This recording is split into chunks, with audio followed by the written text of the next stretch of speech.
రెడీయా? आज की बात చేద్దామండి. సో आज की बात చూద్దాం ఒకసారి. వేసవి కాలం సమీపించగానే ఐస్ క్రీమ్ అమ్మే సైకిల్ దర్శనమిస్తాయి. ఐస్ క్రీమ్ బండి దగ్గరికి వచ్చిందంటే చాలు సైకిల్ చుట్టూ చేరి ఐస్ కొనుక్కున్న సందర్భాలు ఎన్నో. పాలైస్, సాదా ఐస్ కొనుక్కునేవాళ్ళం.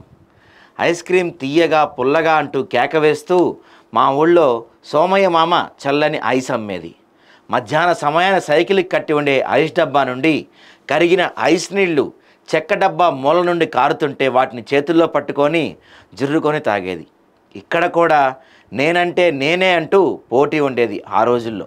కుసమేరుపు ఏంటంటే ఒక్క ఐస్ కొనటానికి మాత్రమే పావలానో 10 పైసలో ఉంటే కొనుక్కున్న ఐస్ క్రీంలో సగం పగలకొట్టి పక్కన ఉన్న మిత్రులతో పంచుకొని మరి తిన్న ఆ రోజుల్లో పైసా ఉన్నా లేకున్నా మనస్సు నిండా సంతోషం, మది నిండా ఆనందం ఉండేది.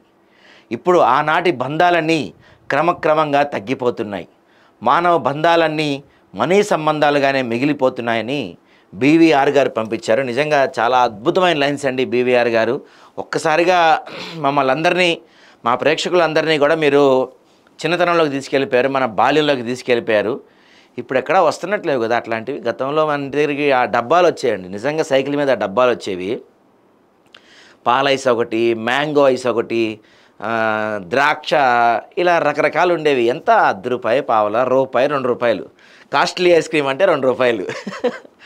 అప్పట్లో ఈ కప్పులు ఇవేమి ఉండేవి కాదు నాకు తెలిసి. కప్పులు కూడా ఉండేవి అనుకుంటా, కానీ మనం మోస్ట్లీ ఈ పాల ఐసు, ఈ ద్రాక్ష, ఆరెంజ్ ఇట్లాంటివి కొనుక్కోవడానికి ఇష్టపడేవాళ్ళం. మీరు అన్నట్టు ఆ బాక్స్లోంచి ఐస్ కరిగి నీళ్ళు గారుతుంది, దాన్ని కూడా ఇలా పట్టుకొని తాగుతుండే.